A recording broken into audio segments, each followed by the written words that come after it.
మహాత్మా జ్యోతి బాపులే 195వ మరియు doctor BR Ambedkar 130వ జయంతి సందర్భంగా ఓయూలోని professors క్వార్టర్స్లో ప్రొఫెసర్ గాలి వినోద్ అధ్యక్షతన దక్షిణ భారతదేశ రాజకీయ జేఏసీ సమావేశం నిర్వహించారు. ఈ సమావేశంలో దక్షిణాదిపై ఉత్తరాది ఆధిపత్యం ఇంకెన్నాళ్ళు అనే అంశంపై మేధోమథన సదస్సు నిర్వహించారు. ఈ సందర్భంగా వారు మాట్లాడుతూ ఉత్తరాది రాష్ట్రాలకు చెందిన మార్వాడి వ్యాపారాలు ఇక్కడ సంపదను వ్యాపారం పేరుతో దోచుకుంటున్నారని, అందుకే మా ఉద్యోగాలు మాకు కావాలి, అలాగే మా వ్యాపారాలు మాకు కావాలని నినాదంతో జేఏసీ పనిచేస్తుందని తెలిపారు. అలాగే డాక్టర్ బిఆర్ అంబేద్కర్ చెప్పిన విధంగా దేశానికి హైదరాబాద్ను 2వ రాజధానిగా చేయాలని డిమాండ్ చేస్తున్నామని తెలిపారు. ఈ కార్యక్రమంలో జేఏసీ నాయకులు, కార్యకర్తలు పాల్గొన్నారు. కొనసాగిస్తాం మహనీయుల ఆశయాలను, కొనసాగిస్తాం మహనీయుల ఆశయాలను. పూలే అంబేద్కర్ పెరియార్ ఆలోచన విధానం వర్ధిల్లాలి, పూలే అంబేద్కర్ పెరియార్ ఆలోచన విధానం వర్ధిల్లాలి, పూలే అంబేద్కర్ పెరియార్ ఆలోచన విధానం. వర్ధిల్లాలి. దక్షిణ భారత రాజకీయ జేఏసీ ఆధ్వర్యంలో మరో పోరాటానికి సిద్ధమవుతున్నాం. మా ప్రాంత ఉద్యోగాలు మాకే కావాలి, మా సంపద మాకే కావాలి, మా వనరులు మాకే కావాలి, మా వ్యాపారాలు మాకే కావాలి.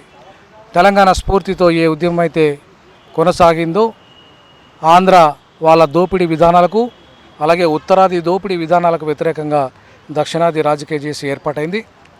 వివిధ అనుబంధ సంఘాలు కూడా ఈ జేఏసీలో భాగస్వామ్యమయ్యాయి. అలాగే వివిధ రాజకీయ పార్టీలు కూడా ఈ జేఏసీలో భాగస్వామ్యమయ్యాయి. వీటన్నిటినీ కలుసుకొని ఉమ్మడిగా భవిష్యత్ కార్యాచరణ పూనుకుంటున్నాం. ఒకటి, హైదరాబాద్ను దేశ 2వ రాజధానిగా చేయాలనే ప్రధానమైన డిమాండు. రెండవది, సుప్రీంకోర్టు బెంచ్ను చెన్నైలో ఏర్పాటు చేయాలి. అలాగే మూడవది, దక్షిణాది అభివృద్ధి మండలిని అభివృద్ధి నిధులు కేటాయించి ఒక మినిస్టర్ని, దక్షిణాది ఒక చీఫ్ మినిస్టర్ స్థాయి వ్యక్తిని నియమించాలి. అలాగే దక్షిణాదికి సంబంధించి కారిడార్, ఏదైతే పారిశ్రామిక కారిడార్, ఇండస్ట్రియల్ కారిడారు, ఒకవైపు బెంగళూరు, మరొక వైపు చెన్నై, ఈ 2 ఇండస్ట్రియల్ కారిడార్లు హైదరాబాద్ నుండి ఏర్పాటు చేయాలి. అంతేకాకుండా మొత్తం పార్లమెంటు భవనము, అలాగే దక్షిణాదిలో అన్ని కేంద్ర శాఖలు ఏర్పాటు చేయాలి.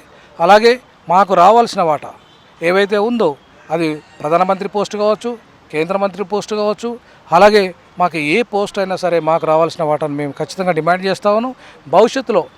భవిష్యత్తులో ఏవైతే మా డిమాండ్స్ నెరవేర్చడానికి ఇవాళ ప్రతి పార్లమెంటు సభ్యుని ఇంటి ముంగట దండోరా వేస్తాం, నిలదీస్తాం.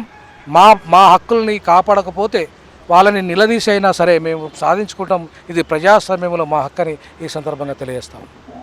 ఈరోజు మహాత్మా జ్యోతిబా ఫులే మరియు డాక్టర్ బిఆర్ అంబేద్కర్ జయంతుల సందర్భంలో దక్షిణ భారత జేఏసీ ఆధ్వర్యంలో ప్రొఫెసర్ గాలి వినోద్ కుమార్ గారు అధ్యక్షతన ఈ కార్యక్రమం చేసుకోవడం చాలా సంతోషము.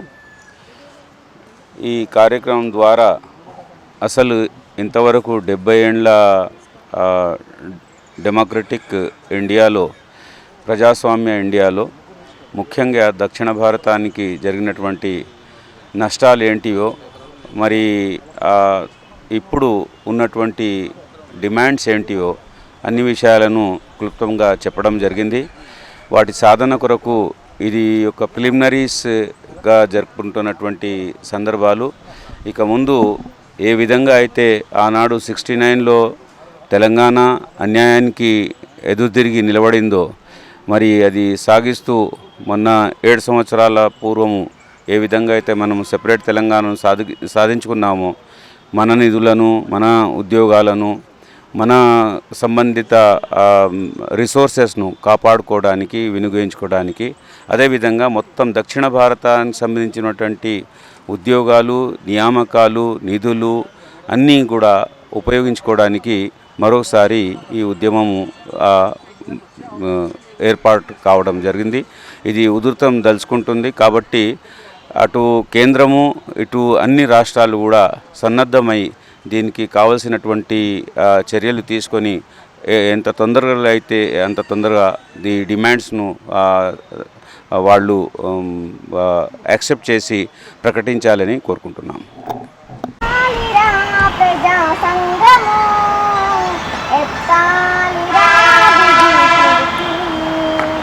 Ettaira bigi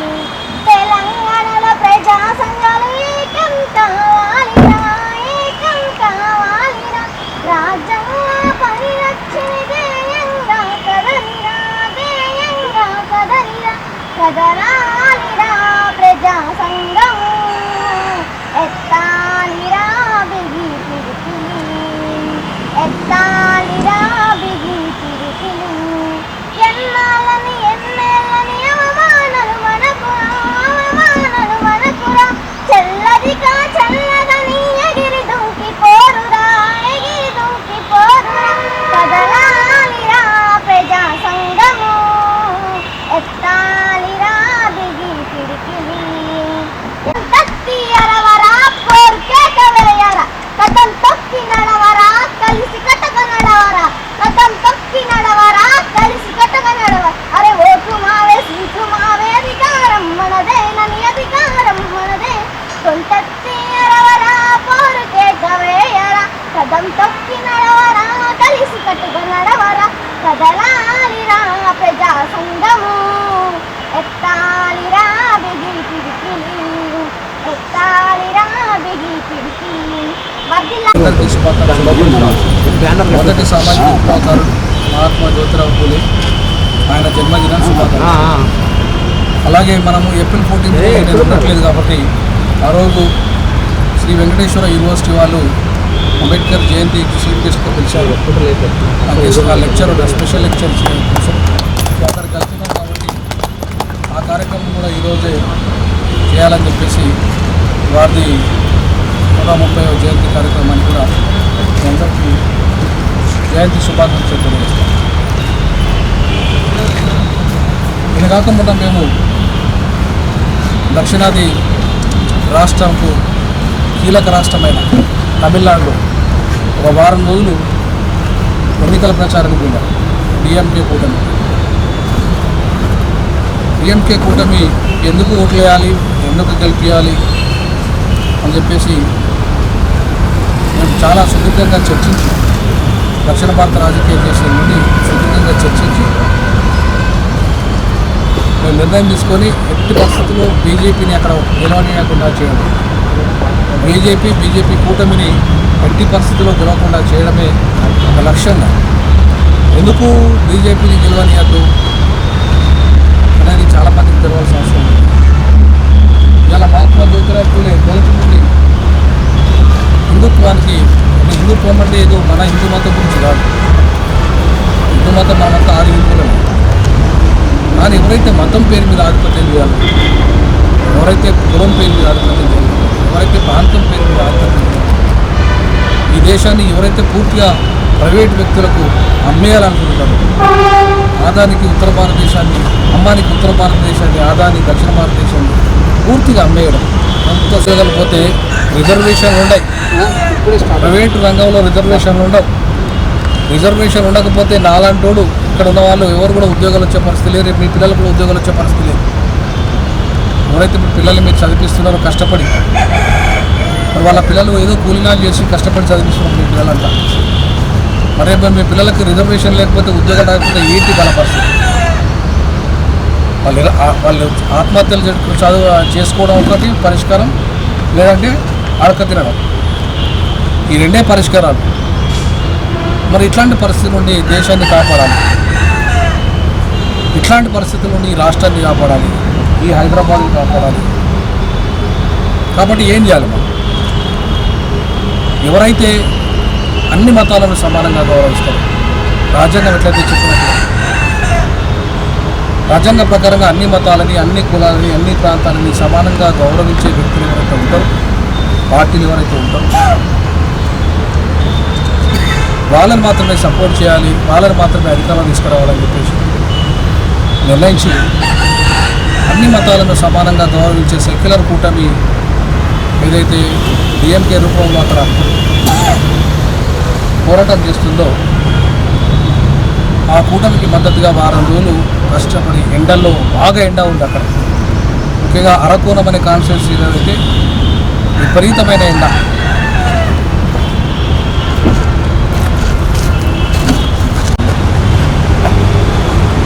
సో మేడం కూడా రేపు ఏప్రిల్ 14 రోజు ఆమె అక్కడ వరంగల్లో పెద్ద కార్యక్రమం చేయబోతున్నారు, అంబేద్కర్ జయంతి కార్యక్రమాన్ని. కాబట్టి ఆమె అక్కడికి వెళ్ళాల్సింది కాబట్టి ఆమెను ముందుగా మనం మాట్లాడించి తర్వాత మనం ఈ కార్యక్రమాన్ని కొనసాగిద్దాం. ఇంతమంది బతుకుతున్నామంటే ఉద్యోగం వచ్చింది కాబట్టి బతుకుతున్నాం. నేను గొడ్ల జీతగానికి పనిచేసిన, హోటల్లో పనిచేసిన, కూలి పని చేసిన.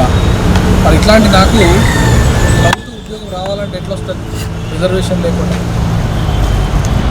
ఇప్పుడు నాలాంటి వాళ్ళ పరిస్థితి ఎట్లా ఉంటే ఇంకా చాలా కూలీనాలు చేసుకునే పరిస్థితుల్లో ఇవాళ సమాజం చాలామంది ఉన్నారు. మన చిన్న చిన్న ఆటోలు నడుపుకునే వాళ్ళు, లేదంటే చిన్న చిన్న పాయకాలు జరుగుతుంది, రోడ్లు ముడిచేటోళ్ళు, లేదంటే వ్యవసాయ కూలీలు, లేదంటే రోజువారీ కూలీలు ఎవరైతే పనిచేస్తున్నారో వాళ్ళ పిల్లలంతా ఎట్లా బాగుపడాలి, మరి వాళ్ళ పిల్లల్ని ఎట్లా బాగు చేయాలి? మరి ఇట్లాంటి పరిస్థితుల్లో ఈ దేశాన్ని, ఈ రాష్ట్రాన్ని, ఈ ప్రాంతాన్ని కాపాడుకోవడానికి కొంతమంది ముందుకు రావాలి. మహాత్మా జ్యోతిరావు పూలే 18వ శతాబ్దంలోనే మొదటిసారిగా ఆయన మనకి పాఠశాలలు పెట్టాడు, వాళ్ళ భార్యను చదివించాడు. 1927లో మొదటి పాఠశాలలు పెట్టాడు, 1827. అంటే అప్పటికి బాబాసాహెబ్ అంబేద్కర్ 1927లో ఉద్యమం స్టార్ట్ చేస్తే ఆయన 1827లోనే స్టార్ట్ చేశారు. 1823లోనే మొదటి సైమన్ కమిషన్కి ఆయన లేఖ రాశాడు. వాళ్ళందరికీ ఉచిత విద్య, ఉచిత చదువు, ఉద్యోగాలు ఇవ్వాలి, వాళ్ళందరినీ అవకాశం ఇవ్వాలి, రిజర్వేషన్ ఇవ్వాలని చెప్పేసి ఆ రోజు పెద్ద ఎత్తున బ్రిటిష్ వాళ్ళ మీద కొట్లాడి మన కోసం హాస్టల్ సాధించారు. 18వ శతాబ్దంలోనే అది సాధించబడ్డాయి. కానీ కులాలకి, పేదలకి, బడుగు బలహీన వర్గాలకి ఎవరికి కూడా స్కూలు, బడి అందుబాటులోకి వచ్చేది కాదు. చదువుకునే వాళ్ళు కాదు, ఉద్యోగాలు చేసేవాళ్ళు కాదు, రాజకీయాలు చేసేవాళ్ళు కాదు.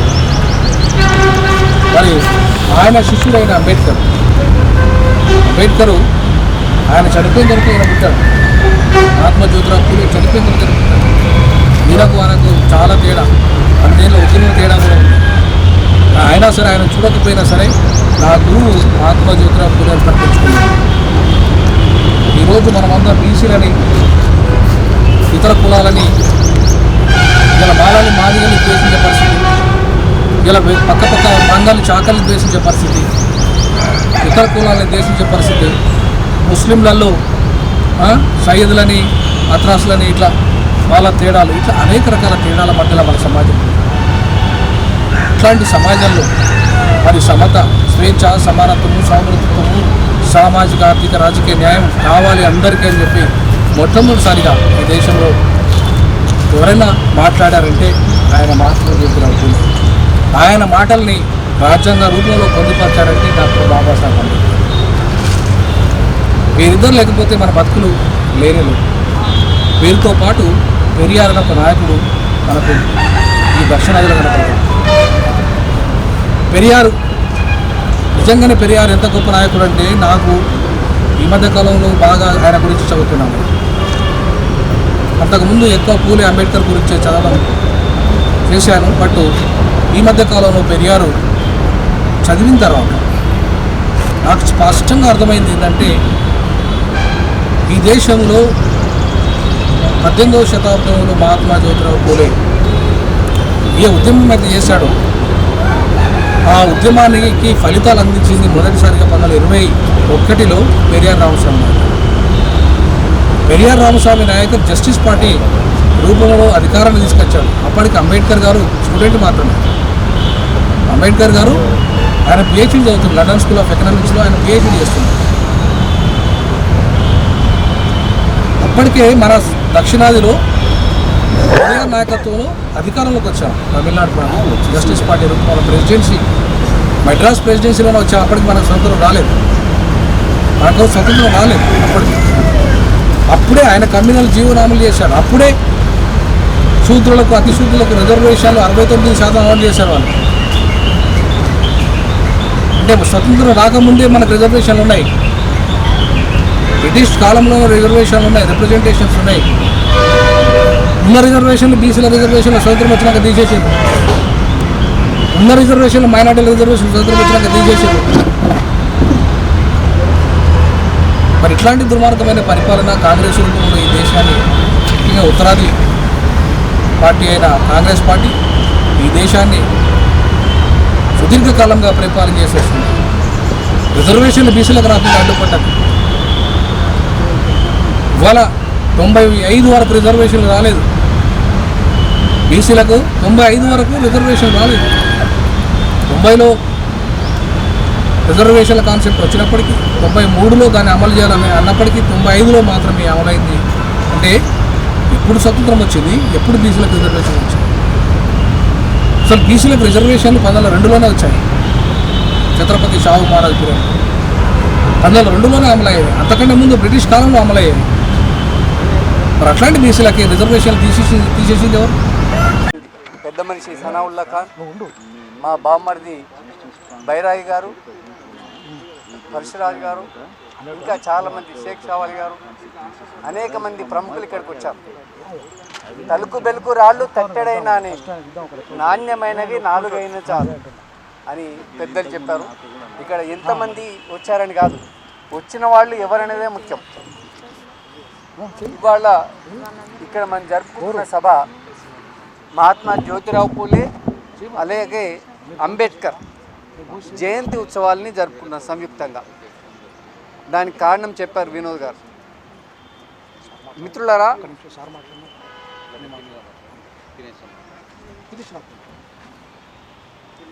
మిత్రులారా, భారతదేశంలో అసలు మూలవాసులు ఎవరంటే ద్రవిడులు. ఆర్యులు మన దేశానికి దండయాత్రకు వచ్చినప్పుడు వాళ్ళ ధైర్యంగా ఉంటే కొట్లాడినాం, చనిపోయే వాళ్ళు చనిపోయినరు, కానీ మీ చేతికి మాత్రం చిక్కమని చివరి దాకా ఇటు భారతదేశం ఈ చివరి వరకు కొన వరకు వాళ్ళకి చిక్కకుండా వచ్చిన వాళ్ళు ద్రావిడ దేశంలో స్థిరపడ్డారు. వీళ్ళే ఈ దేశ మూలవాసులు, భారతదేశ వ్యాప్తంగా ఉన్నవాళ్ళు. కానీ ఆర్యులు మన దేశానికి వాళ్ళ గోవులను వెంటేసుకొని ఇక్కడికి వలస వచ్చిన వాళ్ళు వచ్చినప్పుడు వాళ్ళ స్త్రీలను కూడా తీసుకొచ్చుకోలేదు. మన స్త్రీలనే చెరబట్టి సంతానం కలిగింది. అట్లా వచ్చినటువంటి 3 వర్ణాలు, వాళ్ళ భాషలో 3 వర్ణాలు: ఆర్య బ్రాహ్మలు, ఆర్య క్షత్రియులు, ఆర్య వైశ్యులు. శూద్రులు అనే వాళ్ళంతా కూడా ఈ దేశ మూలవాసులు. అసలు మళ్ళీ శూద్రులలో కుల విభజన వచ్చింది. ఆ విభజన కూడా మనం చిన్నప్పటి నుంచి పాఠాల్లో పుస్తకాల్లో నేర్చుకున్నాం. మన పంతులు కూడా చెప్పారు, విభజించి పాలించడం ఎవరు పెట్టారు? బ్రాహ్మణులు. కొంతమందికి డౌట్ వచ్చింది, ఈసారి ఎందుకు అడుగుతున్నాను. బ్రిటిష్ వాళ్ళని మనకు పుస్తకాల్లో పాఠాలలో చెప్పారు. కాదు, బ్రిటిష్ వాళ్ళు ఈ దేశానికి రాకముందు ఇక్కడ వర్ణ విభజన ఉంది, కుల విభజన ఉంది. మనల్ని విభజించి పాలించడం అనేది బ్రాహ్మణుల నీతి, అది బ్రిటిష్ వాళ్ళ నీతి కాదు. ఆ బ్రాహ్మణ నీతితోటి ఇక్కడి స్థానికులైన వాళ్ళని బానిసలుగా చేసుకొని పరిపాలించాలనేది వాళ్ళ ఎత్తుగడ. ఆ విధంగా దాదాపు ఒక 75% వారు సఫలమైనరు. కానీ నీ ఊరొద్దు, అసలు నీ వాడొద్దు అని చెప్పి ఆ ఊరు నుంచి బయటకు వచ్చిన వాళ్ళు మన దళితులు, మాలమాదిగలు. మీ అంటుముట్టే వద్దు, మేము బయటనే ఉంటాం అని చెప్పి అట్లా. ఇంకా మీ ఊరు వాడ కూడా వద్దని గిరిజనులు అడవులలో ఉన్నారు. స్వతంత్ర దేశాలుగా రాష్ట్రాలుగా ప్రకటించుకొని మా పరిపాలన మాకే, మీతో అంటూ సొంటూ ఏమొద్దని చెప్పి ఆ విధంగా గిరిజనులు ఉన్నారు. అయితే ఈ ఊర్లో ఉన్న ప్రజలు వాళ్ళు ఈ వర్ణ కుల వ్యవస్థకి బానిసలుగా మారిపోయిన విధానాన్ని వ్యతిరేకిస్తూ బానిస భావజాలం నుంచి బయటపడమని తొలిసారిగా మహాత్మా జ్యోతిరావు పూలే గులాంగిరి అనేటువంటి పుస్తకాన్ని రాశారు. గులాంగిరి అనేది మన ఎక్కడుంది? మన మెదళ్ళలో ఉంది. ఒక పెద్ద ఏనుగుని గడ్డిపోచల ఎంటుతోటి కట్టేసినట్టుగా మనం బలవంతులమైన, శక్తివంతులమైన, జ్ఞానవంతులమైనా కూడా వాళ్ళు బానిసలుగా చేసుకొని వాళ్ళ చుట్టూ తిప్పుకున్నటువంటి పరిస్థితి. మొట్టమొదటిసారిగా సేఠ్జీ, బాడ్జీ వీళ్ళిద్దరికి వ్యతిరేకంగా ఉద్యమం తీసుకొచ్చిన మహానాయకుడు మహాత్మా జ్యోతిరావు పూలే. అయితే ఆయన ఏమన్నాడు? విద్య లేక వివేకం లేదు, వివేకం లేక నీతి లేదు. ఈ విద్య వల్లనే ఈ సకల సమస్యలు వచ్చినాయి. బ్రాహ్మణులు ఆ విద్యను వాళ్ళ చేతిలో గుప్పిట్లో పెట్టుకొని వాళ్ళు రాజ్యం వెళుతున్నారు. అందుకనే నా ప్రజలకి ముందు విద్యను కల్పిస్తా అని చెప్పి ఆయన పాఠశాలలు పెట్టింది.